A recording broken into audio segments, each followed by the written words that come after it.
የትም ሄድን የትም በዚህ ዓለም ላይ እስካለን ድረስ ምግብ መጠለያ የመሳሰሉ ነገሮችን አክሰስ ለማድረግ ገንዘብ የምንለው ነገር ያስፈልጋል። ነገር ግን የሰው ልጅና የገንዘብ ታሪክ በጣም የቆየና ሰፊ ከመሆኑ የተነሳ በመሃል ምንነቱንና ትክክለኛ ጥቅሙን ዘንግተነዋል። እስኪ ያስቡት በህይወታችን ከጧት እስከ ማታ እየሰራን እናንተም እንግዲህ ወደዚህ ክላስ የመጣችሁት ይሄ ገንዘብ የምንለው ነገር በህይወታችን ውስጥ ለማብዛት ነው ማለት ነው። ነገር ግን እስኪ ስንቶቻችንን ከየትስ እንደሚመጣ ጥቅሙስ ምን እንደሆነ በደንብ ይተረዳሉ። ናው ብዙ ቦታ ይሄን ገንዘብ የምንለው ነገር ለመግለጽ ሁለት ቃላቶችን ሲጠቀሙ ትሰማላችሁ፣ money and currency። ስለዚህ በዚህ ክላስ በህይወታችሁም ሆነ እንደ ትሬደር ልትመልሷቸው ከሚገቧቸው ትልልቅ ጥያቄዎች መካከል አንዱን አንስተን ዛሬ ዲስከስ እናደርጋለን። money and currency ልዩነት አለው ወይስ የለውም? ሁለቱም እንግዲህ ሲሚላር የሆነ ነገር አላቸው አይደል? መኒ ሲባል ከዚህ በፊት እንሰማለን፣ ከረንሲም ሲባል ከዚህ በፊት እንሰማለን። ነገር ግን ሁለቱም some kind of medium of exchange ነገሮች ናቸው አይደል? ማለትም እኔ ጋር የሆነ ነገር አለ፣ እናንተ ጋር የሆነ ነገር አለ። ያንን መለዋወጥ ከፈለግን እንደ medium of exchange አፕላይ የምናደርጋቸው ነገሮች ናቸው አይደል? ሶ መኒም እንደዛ ነው፣ medium of exchange ማለት እንችላለን። ከረንሲም ደግሞ medium of exchange ማለት የምንችለው ነገር አለ ማለት ነው። ሶ አሁን ልዩነት አለው ካልን ታዲያ እነዚህ ነገሮች ልዩነት ምኑ ጋር ነው ልዩነቱ ነው ጥያቄው አይደል? ሶ ይሄንን ጥያቄ ለመመለስ አንድ የተወሰነ ሺህ ዓመታቶች ወደ ኋላ ልውሰዳችሁ። ሶ ናው ሌትስ ሴይ ከብዙ ሺህ ዓመታት በፊት ሁለት ሰዎች ነበሩ እንበል ማለት ነው። ይሄ this is an example አበበና ከበደ የሚባሉ ሁለት ሰዎች ነበሩ እንበል። ናው አበበ የሚባለው ግለሰብ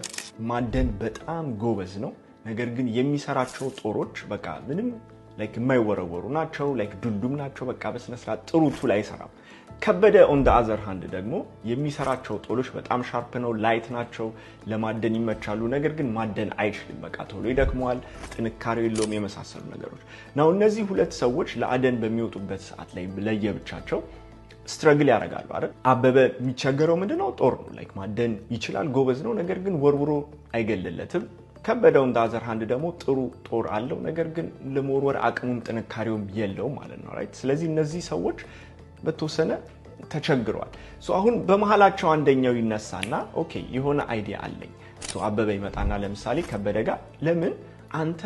ጦር ስትሰራ በጣም ጎበዝ ነህ፣ እኔ ሳድን በጣም ጎበዝ ነኝ፣ ስለዚህ ለምን አንተ ጦሩን እየሰራ ለኔ አትሰጠኝም፣ እኔ ደግሞ አድኜ ላንተ ስጋ ለምን አልሰጥህም የሚባል አይዲያ ይወለዳል ማለት ነው። ሶ ይሄንን የመጀመሪያው የገንዘብ ስቴጅ የምንለው ነው which is barter stage የምንለው ማለት ነው። ሶ barter stage ምንድነው? እኔ ጋር የሆነ ፕሮዳክት አለ ወይም የሆነ ሰርቪስ አለ፣ አንድ ሰው ጋር ደግሞ የሆነ ፕሮዳክት የሆነ ሰርቪስ አለ። ሶ እሱን እንዴት ነው ኤክስቼንጅ የምናደርገው ወደምንለው ውስጥ ስንመጣ ኦኬ ያንን ሰርቪስ ወይም ያንን ፕሮዳክት በመለዋወጥ ትራንዛክሽን መፈጸም እንችላለን ማለት ነው አይደል? ሶ የባርተር ስቴጅ ሰጀስት የሚያደርገን ነገር ይሄ ነው። ናው ይሄ ታይፕ ኦፍ ትራንዛክሽን ኦፍ ኮርስ የራሱ የሆነ ችግሮች አሉት አይደል? ለምሳሌ ሌትስ ሴይ ዋት ኢፍ እኔ ሰርቪሱን ባልፈልግ ወይም ፕሮዳክቱን ባልፈልግ ችግር ይፈጥራል፣ ትራንዛክሽን መፈጸም አይችልም ማለት ነው ራይት። ስለዚህ ለምሳሌ የቅድሙ ኤግዛምፕል ላይ ስንመለስ አበበ እንደለመደው ሊያድን ወደ ከበደ ቤት በንጋታው ሲሄድ ከበደ ጦር ሰርቶ አልጠበቀውም። እንዴ ጦርስ ሲለው አይ እኔ ዛሬ ስጋ አልፈለኩም ስለዚህ ጦር አልሰራውልህም ይለዋል ማለት ነው ራይት። ትራንዛክሽን ለማድረግ በጣም ከበደ ማለት ነው ራይት። ስለዚህ አሁን ድጋሚ ከዚህ የገንዘብ ስርዓት ኢቮልቭ ማድረግ ነበረብን ማለት ነው። ሶ አሁን ምን ያስባል ከበደ? ኦኬ እንደዛ ካልክ በቃ እኔ ካንተ ጦር ስፈልግ እቺን ጨው ይሄን ያህል ግራም ወይም ይሄን ያህል ኪሎ የሚያወጣ ጨው ሰጣለሁ፣ አንተ ደግሞ ስጋ ስትፈልግ ይሄን ያህል ጨው ለምን አትሰጠኝም የሚል አግሪመንት ውስጥ ይገባሉ ማለት ነው። ሶ አሁን ይሄ ወደ ሁለተኛው ስቴጅ ኦፍ መኒ ገባን ማለት ነው which we call commodity money ማለት ነው። ማለትም just አንድ መሃል ላይ ያለ ኮሞዲቲ ሁለቱም አግሪ የሚያደርጉበት ሁለቱም የሚያስፈልጋቸው የሚስማሙበት ሚዲየም ኦፍ ኤክስቼንጅ ይፈጥራሉ ማለት ነው። ሶ በዛ ሚዲየም ኦፍ ኤክስቼንጅ ይለዋወጣሉ ማለት ነው። እንግዲህ the second stage of money ይሄ ነው። ናው ወደ ኮሞዲቲ መኒ ስንመጣ የራሱ የሆነ ካራክተሪስቲኮች አሏቸው። ሶ የመጀመሪያው ኦፍ ኮርስ ሚዲየም ኦፍ ኤክስቼንጅ መሆን መቻል አለበት ኮሞዲቲ መኒ ለመባል። ሁለተኛው ፖርተብል መሆን መቻል አለበት፣ ማለትም ከቦታ ወደ ቦታ ማንቀሳቀስ መቻል ይኖርብናል። ስኬርስ መሆን መቻል አለበት። ዝም ብሎ ለምሳሌ ድንጋይ አምጥተን በድንጋይ ትራንዛክት ማድረግ አልጀመርንም ራይት። ስለዚህ ለማግኘት ከባድና አስፈላጊ የሆነ ነገር መሆን መቻል አለበት። አራተኛው ፈንጀብል መሆን መቻል አለበት። ማለትም ፈንጀብል ስላችሁ ኢንተርቼንጀብል መሆን መቻል አለበት። ኤግዛምፕል እኔ ጋር ያለው 10 ብር እና እናንተ ጋር ያለው 2-5 ብሮች እኩል ቫልዩ ነው ያላቸው ወይም እናንተ ጋር ያለው 10 ብር ብንለዋውጠው አንድ አይነት ቫልዩ ነው ያለው ስለዚህ ፈንጀብል የምንለው የገንዘብ ፕሮፐርቲ ምንድነው እኔ ጋር ያለው 1 ኪሎ ጨውና ከሌ ጋር ያለው 1 ኪሎ ጨው በቃ ተመሳሳይ የሆነ ነገር ነው የሚገዛው መለዋወጥ የሚችል ነገር ነው ኢንተርቼንጀብል ነው ፈንጀብል ነው የምንለው የገንዘብ ፕሮፐርቲ ነው ማለት ነው አምስተኛው ደግሞ ዲቪዚብል የምንለው ነው ማለትም ለብዙ ቦታ መከፋፈል እንችላለን ማለት ነው መለካት ይችላል ለምሳሌ 1 ኪሎ 2 ኪሎ 3 ኪሎ እያልን የኛ ሳንቲም ደግሞ 10 ብር 5 ብር 1 ብር እያልን እንደምንከፋፍለው ማለት ነው እነዚህ ፕሮፐርቲዎች በተወሰነ ያላቸው ማንኛውም ቁሶች በዚህ ስቴጅ ላይ someone else እንደ ገንዘብ ተጠቅሟቸዋል ተብሎ ይታሰብ ነበር አንዳንድ ቦታ የስቀንዶች ሊሆን ይችላሉ አንዳንድ ቦታ ጨው ሊሆን ይችላል አንዳንድ ቦታ ደግሞ precious ሜታሎች ሊኖሩ ይችላሉ ለምሳሌ ወርቅ ሲልቨር እነዚህ ወርቅና ሲልቨር ደግሞ ምንድናቸው just ገበያ መውጣት ስትፈልጉ ያንን ወርቅ ወይም ያንን ሲልቨር ይዛችሁ ትሄዱና ገበያው ጋር እዛው ይለካላችሁና ኦኬ ይሄን ያህል ያወጣል ተብሎ ኦኬ ይሄን ያህል መውሰድ ትችላለህ ተብሎ ተመዝኖ ነው የምትገበያዩት ማለት ነው ናው እነዚህ ኮሞዲቲ መኒ የምንላቸውም ደግሞ የተለያየ ችግሮች አሏቸው በራሳቸው ማለት ነው ኦኬ የመጀመሪያው ነገር ለምሳሌ የሆነ ቦታ ላይ ራንደም የሆነ በጣም ከፍተኛ የሆነ የጨው ዲስከቨሪ ቢገኝ የጨው ማሳ ቢገኝ ሰፕላዩን ዲስረፕት ሊያደርግ ነው ማለት ነው አይደል አንዳንድ ነገሮች ደግሞ ለምሳሌ ሼል ካካኦ ቢንስ የመሳሰሉ ነገሮች ከአንድ ቦታ ወደ አንድ ቦታ ሲሄዱ ሊበላሹ ሊሰበሩ የሚችሉ ነገሮች አሉና ብዙ አማውንት ማዘዋወር ትንሽ ከባድ ነበሩ አንዳንድ ኮሞዲቲ መኒዎች ማለት ነው ከዛ ባሻገር ደግሞ በዚህ ስቴጅ ላይ ስንገበያይበት የነበሩት ወርቅና ሲልቨሮች ላይክ ትሩ ቫልዩአቸው አይታወቅም ማለትም ገና ገበያ ሄዳችሁ ተመዝኖ ተለክቶ ነው ምን መግዛት እንደምትችሉ የሚታወቀው ማለት ነው ይሄ በተወሰነ ሞር ኢኮኖሚ ኮምፕሊኬትድ እየሆነ በሚመጣበት ሰዓት ላይ እንደ ትራንዛክሽን ወይም እንደ ሚዲየም ኦፍ ኤክስቼንጅ ይዞ ለመቀጠል በጣም አስቸጋሪና ከባድ ነበረ ማለት ነው ወደ ቀጣዩ የፋይናንሻል ስቴጅ መሸጋገር ነበረብን which we call coins ማለት ነው ማለትም ያው ሳንቲሞች እንግዲህ በሰው ልጅ ፋይናንሻል ታሪክ ላይ ለረጅም ጊዜ እንደ ሚዲየም ኦፍ ኤክስቼንጅ አገልግሏል ተብሎ የሚታወቀው ሳንቲሞች ነበሩ እነዚህ ሳንቲሞች አሁን እንደምናየው just ዝም ብሎ ቺፕ ሜታሎች ሳይሆኑ ጎልድ እና ሲልቨር ሳንቲሞች ነበሩ ማለት ነው እነዚህ ሳንቲሞች በጣም ለረጅም ጊዜ የሰው ልጅን ትራንዛክት በማድረግ በጣም ከፍተኛ የሆነ ሮል ነበራቸው ቤዚካሊ በአንድ ቦታ ላይ ያለ ለምሳሌ አንድ ንጉስ ሊሆን ይችላል ያንን ሳንቲም ሚንት አድርጎ ያው ለሳንቲም ሲታተም ሚንት ተደረገ ይባላል ማለት ነው ሚንት ተደርጎ የራሱ ምስል ማተም ሰማው ይመታና ያ ገንዘብ ይለቀቃል ማለት ነው ለረጅም አመታት ደውሃን ኮይን የሚባለው ለምሳሌ የቻይናው የኤንሸንት ቻይና ኮይን ኦልሞስት ለ400 ምናምን አመታት ቫልዩን ጠብቆ ትራንዛክት አስደርጎ ቆይቷል ማለት ነው ስለዚህ ሳንቲሞች በጣም ለረጅም ጊዜ ሰርተው ነበር ናው እነዚህም ግን የራሳቸው የሆነ ፕሮብለሞች ነበራቸው አንደኛው እነዚህ ሳንቲሞች ኤጅ አልነበራቸውም አሁን ለምሳሌ አጠገባችሁ 50 ሳንቲም or 25 ሳንቲም ምናምን ካላችሁ ካስተዋላችሁ ጠርዝ ላይ የሆነች የሚሻከር ኤጅ ነገር አላታል እሷ በድሮ ጊዜ አልነበረም እና ኤንሸንት ኮይኖች አብዛኞቹ የሆነ ኢሬጉላር የሆነ ሼፕ ነው ያላቸው ይሄ በምን የመጣ ነው ብዙ ጊዜ ከአንድ ቦታ ወደ አንድ ቦታ ሲለዋወጥ አንዳንድ ሰው እየሸረፈ ለራሱ ያስቀር ነበር ሳንቲም ማለት ነው ማለትም የተወሰነች ወርቅ ሸረፍ ተደርጎ ይቀመጣል ብርም ሲሆን ላይክ ትንሽ እየተሸረፈ ከሰው ወደ ሰው ሲሄድ እንደዛ አይነት የሚሰራ ነገሮች ነበሩ ማለት ነው ኢንፋክት ኢቭን እሱ ብቻም ደግሞ ሳይሆን አንዳንድ ቦታዎች ላይ ታክስ የሚከፈለው ያለውን ሳንቲም 1/8 በመሸረፍ ነበረ ማለት ነው ይሄ ኦብቪየስሊ እመጣበታለሁ የተለያዩ ችግሮች አሉት then ከዚህ በላይ ደግሞ ያመጣው ችግር የነዛ ሳንቲሞች ኢሹ የሚደረጉት በክራውን ወይም በነገስታቱ ነበር ኦኬ እነዚህ ነገስታቶች በጣም ኤክስፔንሲቭ የሆነ ነገሮችን ለመገንባት ለምሳሌ ካስሎች ሊሆን ይችላሉ ወይም ደግሞ ከሆነ ቦታ ላይ ራሳቸውን ዲፌንድ ለማድረግም ሊሆን ይችላል ግዛታቸውንም ለማስፋፋት ጦርነት ለመክፈት ሲያስቡ ከፍተኛ የሆነ ገንዘብ ያስፈልጋቸዋል ማለት ነው ያንን ለማድረግ ብዙ ሳንቲም ማውጣት መቻል አለባቸው አሁን the only problem ምንድነው ያላቸው የወርቅ መጠን ትንሽ አነስ ይያለ ተቸገሩ ምን ያረጉ ነበር ልክ አዲስ ሳንቲሞችን ሲያተሙ ለምሳሌ 5 ኪሎ የሚያወጣ ወርቅ ከሆነ የሚያስቀምጡት ከዛ 5 ኪሎ ውስጥ በፊት ሙሉኑ ወርቅ ሳንቲም ነበር የሚታተምበት አሁን ቺፐር ሜታል ይቀላቀላሉ ማለት ነው ማለትም ኮፐር ኦር ሌሎች ቺፐር ሜታሎች ይቀላቅሉና የተወሰነ ፐርሰንት አድርገው የሚያወጡት ሳንቲም ይበዛላቸዋል ማለት ነው ሶ ይሄንን actually ዲቤዝመንት እንለዋለን እና በአውሮፓ ሀገራት ላይ የነበሩ የተለያዩ ነገስታቶች በየጊዜው ማድረግ ጀምሮ ነበር ይሄንን የተለያዩ ጦርነቶችን ፈንድ ለማድረግ ማለት ነው ሶ basically እነዚህ ተያያዥ የነበሩ ኢሹዎች ከጊዜ ወደ ጊዜ ኢንተርናሽናሊ ለሚገበያዩ ነጋዴዎች መርቻንቶች it was a big problem ምክንያቱም እንግዲህ የሆነ አንድ ነገስታት በየጊዜው ዲቤዝ የሚያደርግ ከሆነ ከረንሲው ዲቤዝመንት ምን ብያቸዋለሁ ቺፐር የሆነ ሜታል መተካት ነው እንደ አዲስ ሲያትሙ የወርቅ ሳንቲም ማለት ነው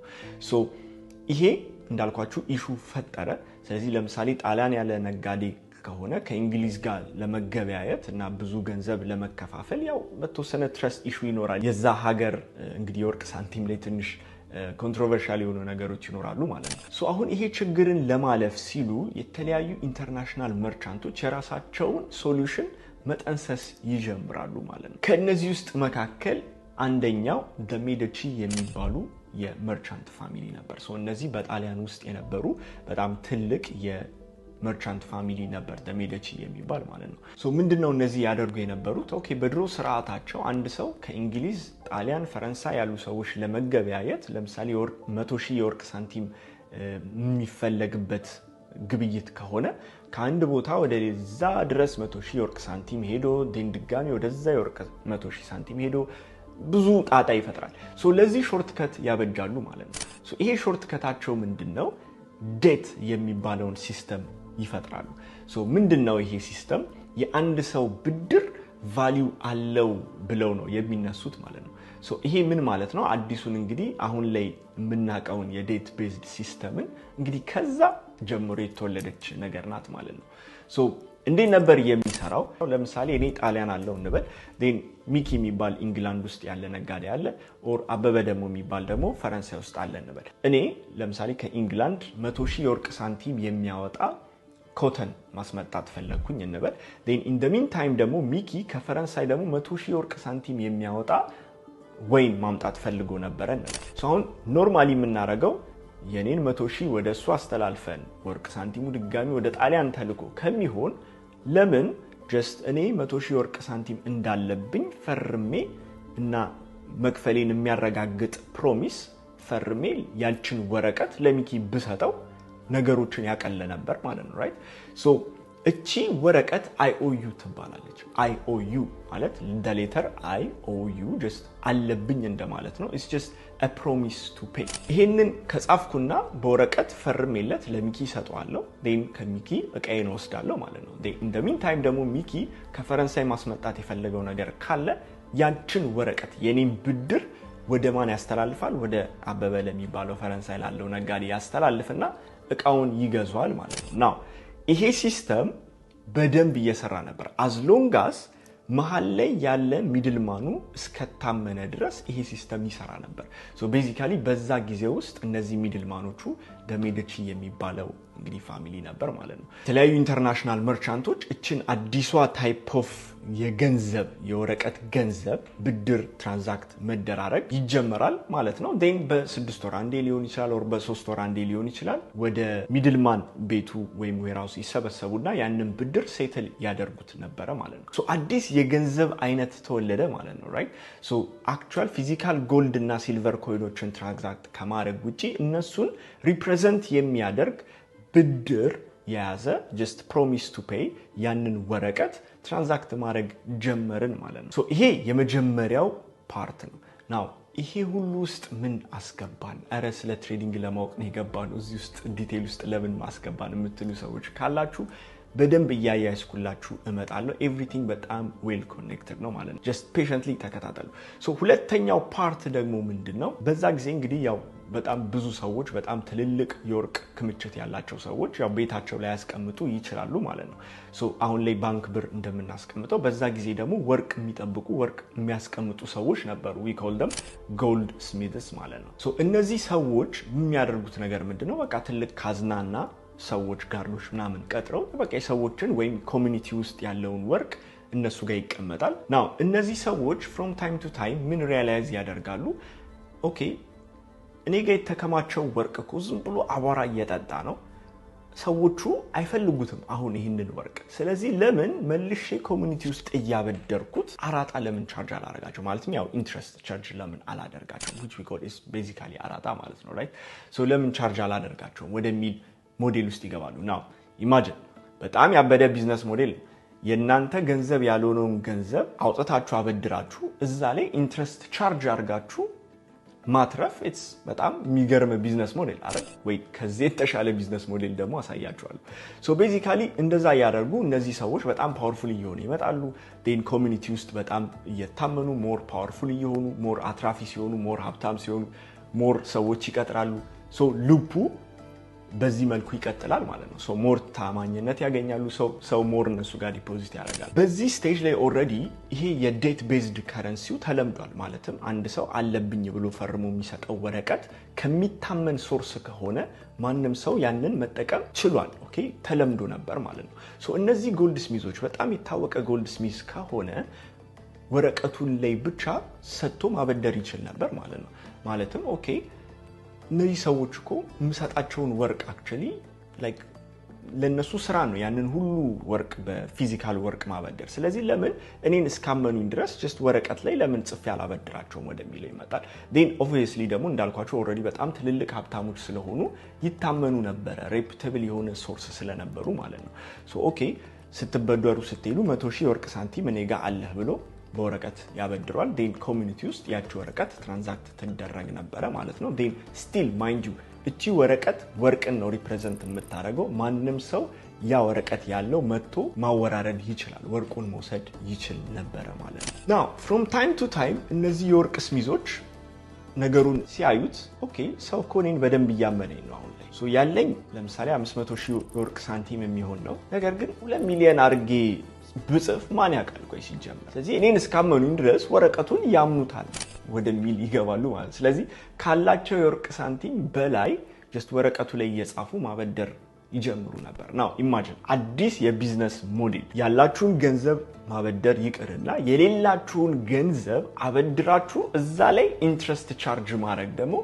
በጣም ያበደ ቢዝነስ ሞዴል ነው አይደል right so በአሁኑ ጊዜ ላይ ፍራክሽናል ሪዘርቭ ባንኪንግ የሚባለው ይሄ ነው ቤዚካሊ ስለዚህ አሁን ላይ ያለማችንም ሆነ በሀገራችንም ውስጥ ኤቭሪዌር ያሉ ባንኮች ፍራክሽናል ሪዘርቭ ባንኪንግ ብለው የሚሰሩት ስራ ይሄ ነው ቴክኒካሊ የሚያበድሩት ብር ቴክኒካሊ ዲፖዚት አይደለም ካላቸው ዲፖዚት የተወሰነ ሪዘርቭ ይቀመጥና ያንን ቀሪውን ማበደር ይችላሉ so basically the early day bankers ይሄንን ኮንሰፕት ግን የወለዱት በዚህ አይነት way ነው ማለት ነው now እነዚህን ፖይንቶች ያነሳውበት ምክንያት አለኝ creation of money በደንብ አንደርስታንድ ለማድረግ እንዲቀላችሁ እነዚህን ኮንሰፕቶች አንደርስታንድ ማድረግ አለባችሁ which is debt and fractional reserve banking የምንላቸው ነገሮች ማለት ነው so እያያዝ ነው እንመጣለን ቀጣዩ በጣም ኢምፖርታንት የሆነ ሞኔታሪ ሂስትሪ ላይ ማወቅ ያለባችሁ ነገር ምንድነው እንዴት ነው ሴንትራል ባንኮች የተቋቋሙት አሁን በትሬዲንግ ላይ የተለያዩ ኒውስ ኢቨንቶች ላይ ለምሳሌ የአሜሪካ ሴንትራል ባንክ ሲያወራ ማርኬቱ በጣም አፌክትድ ይሆናል የእንግሊዝ ሴንትራል ባንክ ሲያወራ በጣም አፌክትድ ይሆናል እነዚህ ኢንስቲትዩሽኖች ሲጀመር ለምንድነው የመጡት ምንድነው የሚሰሩት የሚለው ነገር አንደርስታንድ ካደረጋችሁ ከብዙ ትሬደሮች በላይ የተለየ ፋንዳሜንታል ኤጅ ይኖራቸዋል ማለት ነው so in the next chapter የምናየው ነገር ይሄ ነው ሴንትራል ባንኮች እንዴት ተፈጠሩ ለምን ተፈጠሩና ምንድነው ኢኮኖሚው ላይ ያላቸው ሮል የነሱን ሂስትሪ እናያለን